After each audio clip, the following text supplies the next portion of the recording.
ವಿಗ್ರಹ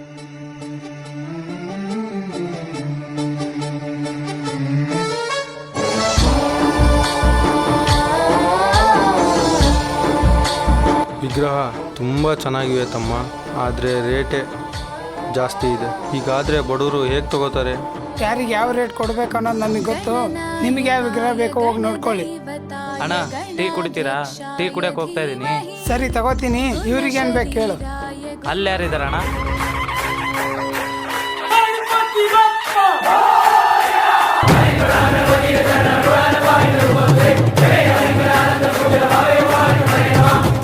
ಏನಾಯ್ತಣ್ಣ? ಹೀಗಾದರೆ ಬಡವರು ಹೇಗೆ ತಗೋತಾರೆ? ಗಣೇಶನ ವಿಗ್ರಹಗಳನ್ನು 50% ಕಡಿಮೆ ಮಾಡಿದ್ದೀವಿ ಅಂತ ಎಲ್ರಿಗೆ ಹೇಳು.